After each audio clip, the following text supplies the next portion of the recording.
Welcome to HortTube. My name is John Putnam. This is the November garden checklist video. I do one of these for each month of the year. You can go back and look at them for the last 3 years or so. More and more focused on kind of what we're doing in our garden in Raleigh, North Carolina as time has moved on. We are up in Boring, Oregon at Iseli Nursery, this incredible garden they have, display garden.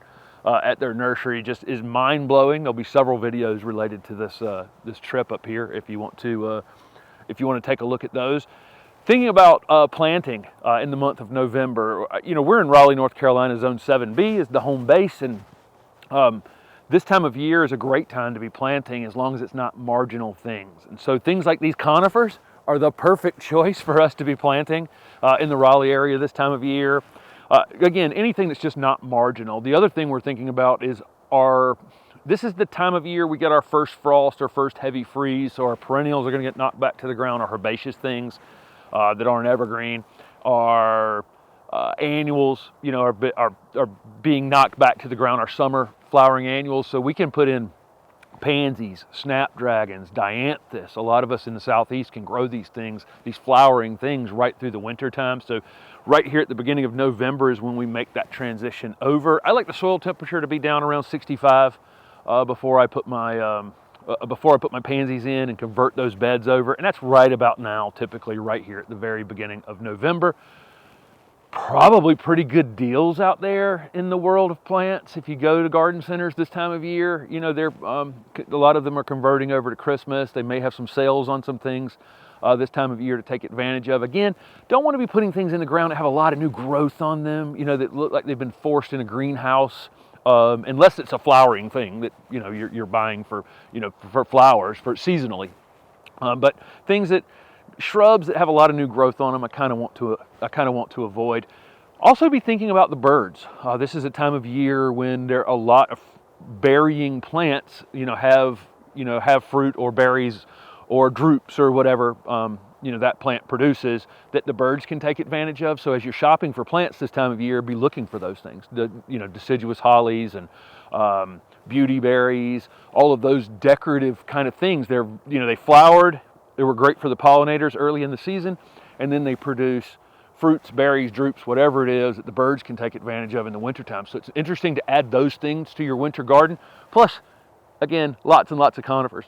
There is not a bad view in this garden, and again, there'll be several videos on this beautiful, what is actually a memorial garden here at Iseli Nursery. They'll be talked about in one of the videos from the content here.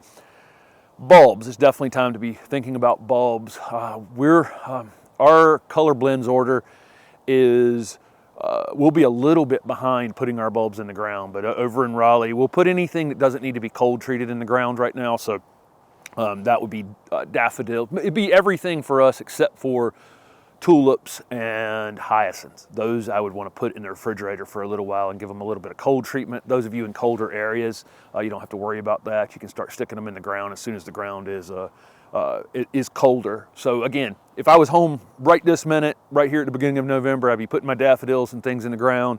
My tulips, if I was doing any tulips or hyacinths, I would put in the refrigerator, give them some cold treatment before I stick them in the ground later, probably sometime in December.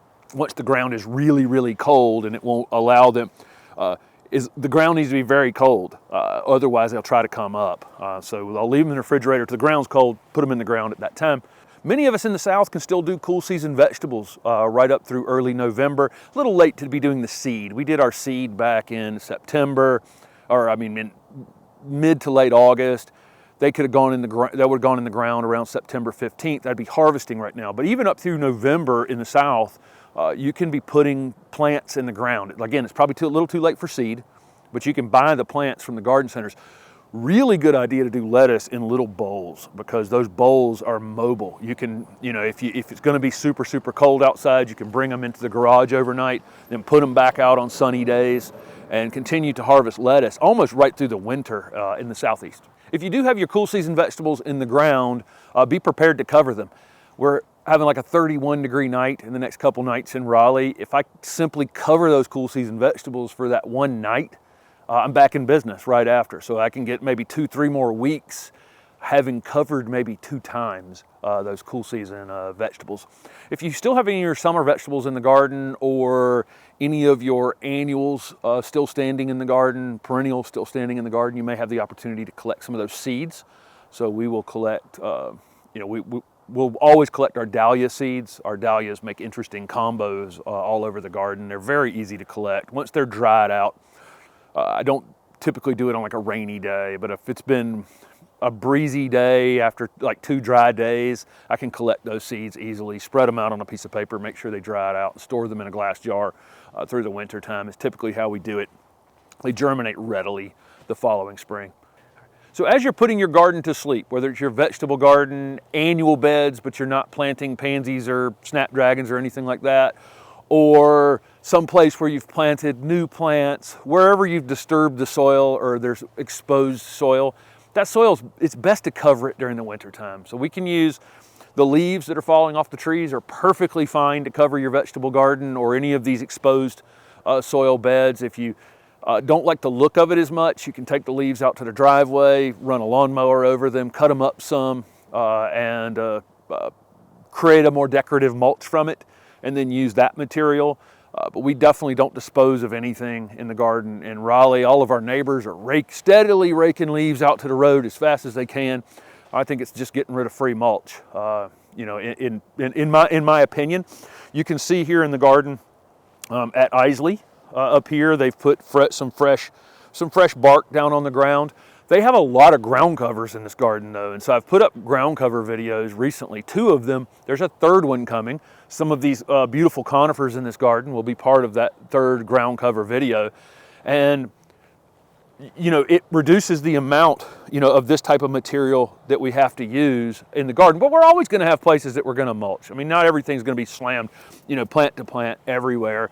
But it's a great idea to make sure that going in the winter, that the ground is covered, because it's going to moderate the temperature, hold moisture in place, keep all of those beneficial microbes alive that we've been working on building in our gardens.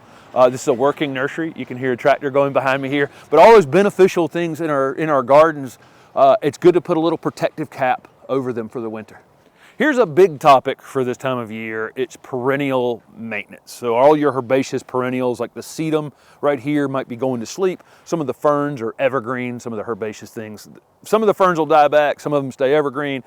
Some of our non-woody plants, again, there's evergreen ones and there's ones that die completely to the ground. There's ones that leave stems way up in the air.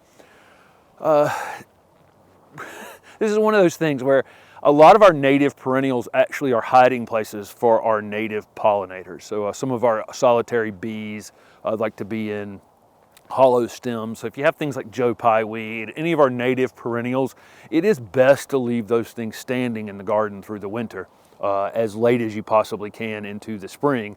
Because again, it is a hiding place for those things. I recognize that in ornamental landscaping, a lot of people are going to want to neaten things up.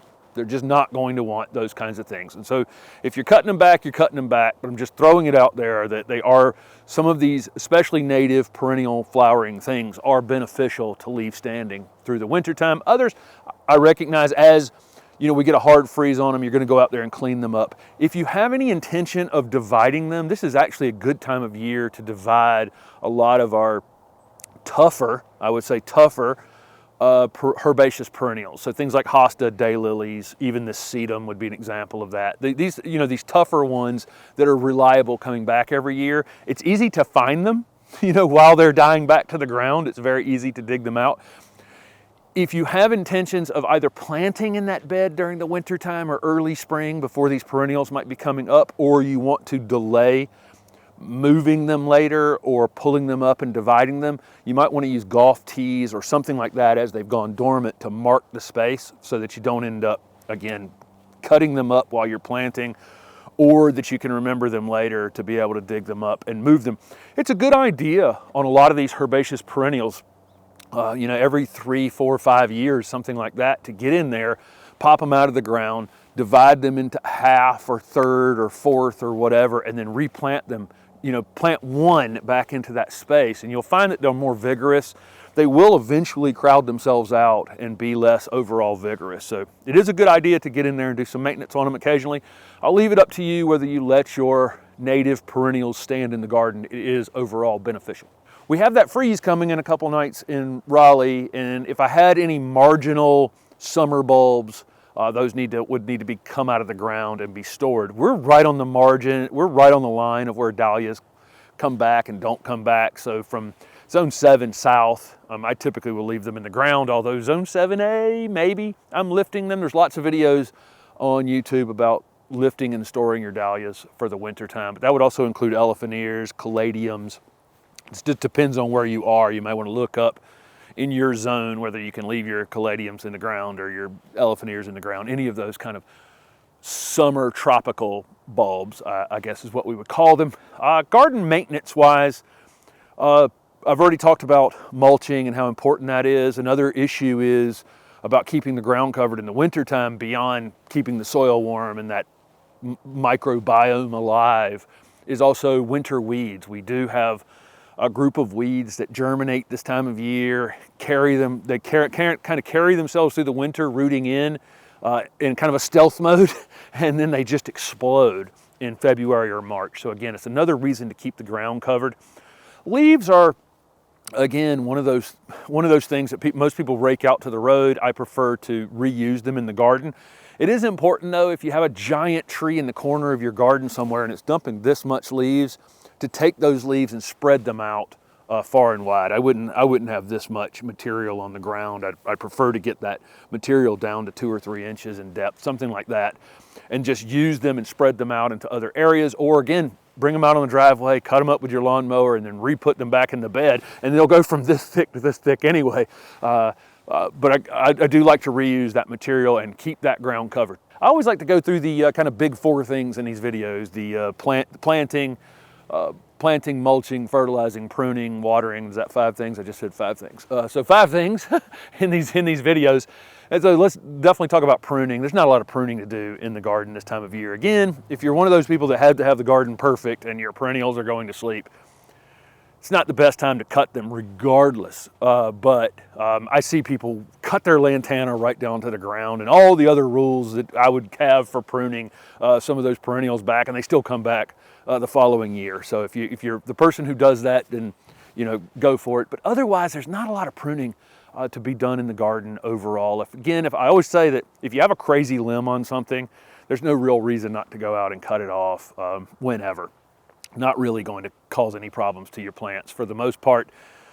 If you have tree pruning to do, you may want to look up that particular tree on, Google it, see when the best time to prune it is. Some of them are earlier winter and some of them are later winter. For the most part though, almost all the pruning you'll ever see me do is going to be in the February to April window, somewhere right in there.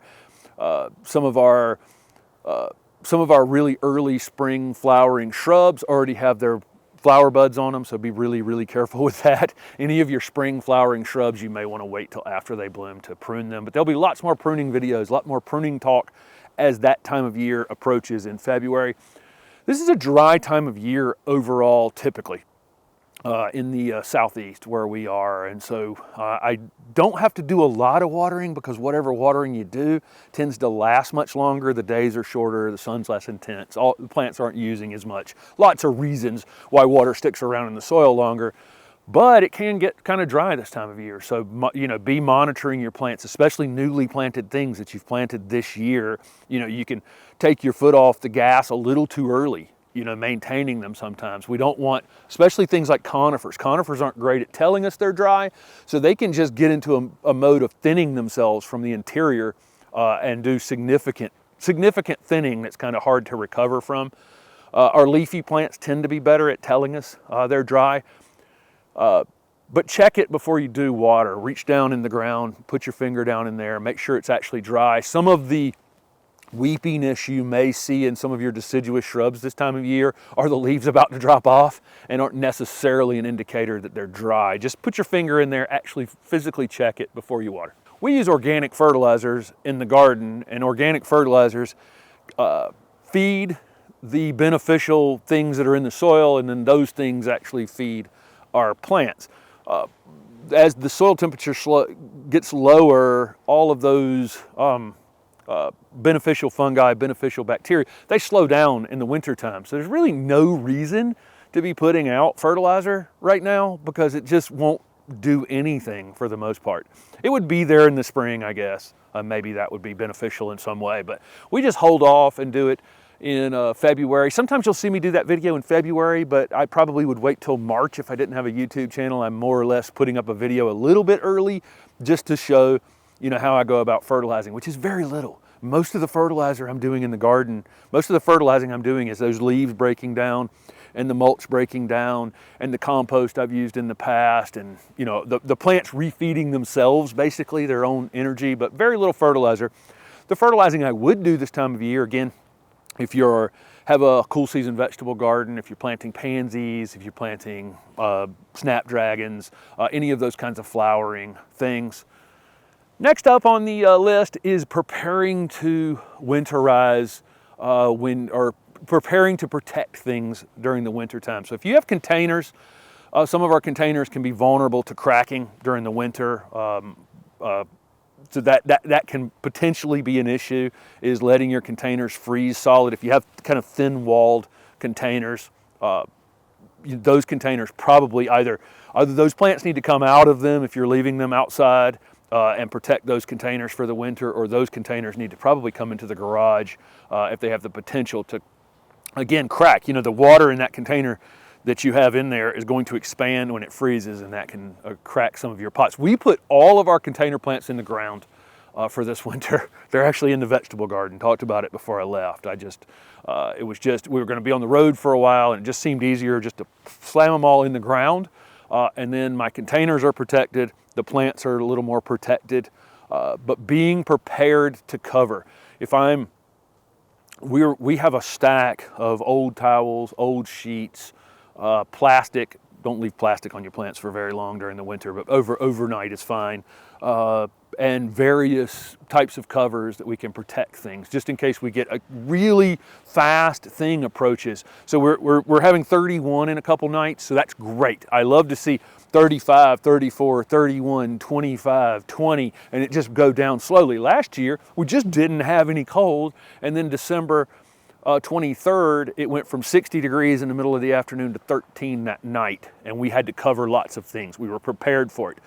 I'm hoping that we just get a normal breakdown. You know, if 13 wasn't going to hurt anything in the garden, it's just the fact that it went from 60 to 13 instantly. I'm hoping we just slowly back off to 13, then I don't have to really protect any of the things in our garden. As part of that preparation for winter, think about disconnecting your hoses from the hose bibs on your house. Make sure they're not freezing. I will typically empty the gas out of my lawnmower going into the winter time, and any kind of tool maintenance you have, it's a good time of year just to kind of evaluate, you know, whether your tools need to be sharpened, any of those kinds of things need to be cleaned up, and you can kind of reset, and that way you're not pulling it out, all your equipment out in March and realizing that you've got issues. You know, you can go ahead and store it well, and then it comes out well, right? One thing I love to do this time of year is visit gardens. So here we are in November, and there couldn't be a more interesting garden on the planet in November than this one at Iseli, and it just gives me lots of ideas. I can't grow all of these conifers in Raleigh, North Carolina, and that's okay. All right, I get to visit them in other places. I get to see it in maybe someone else's content, and I don't have to try to push the boundary on the least heat tolerant thing in this entire garden. But there are things in this garden. There are cryptomeria in this garden. There are cameocypris in this garden. There are junipers in this garden. There are lots of things that I can use in my garden back at home in Raleigh. And this is great inspiration to see that in what most folks would consider the off season for their garden, November, December, January, February, March, you know, there's this. This is a thing that can be done while my perennials are sleeping, and while my deciduous plants are sleeping, while my leafy evergreen flowering shrubs are asleep. You know, I can have these kinds of things in the background of, you know, these chartreuse colored conifers and blue conifers and these ground covers. Just amazing things. So again, visit your local gardens, visit garden centers. and see that there are things even in the what we would call the off season that can be interesting in your garden. You may be in an area where it's not necessarily the best time to be putting these things in, all of this inspiration you're gathering by going and visiting these types of gardens, or you may be in an area where the plant material is just not readily available at that time of year, and it's more readily available in the spring. So this is a great time of year as you're gaining this inspiration from visiting various gardens to be planning for next year. This is the the time of year that I'm taking a look at where how the particular zinnia seeds that we had this year, how they performed in the garden, and the other annuals that we had in the garden, and the vegetables that we had in the garden this year. There were 2 or 3 tomatoes that I just didn't like from this year, and 2 or 3 that were fantastic. And so we're journaling those things, writing those things down, making sure that as we're doing our seed orders, and I would encourage you to do your seed orders earlier than later, just because there's been a shortage, since the COVID gardening spike, there's been a shortage of seeds. So the things that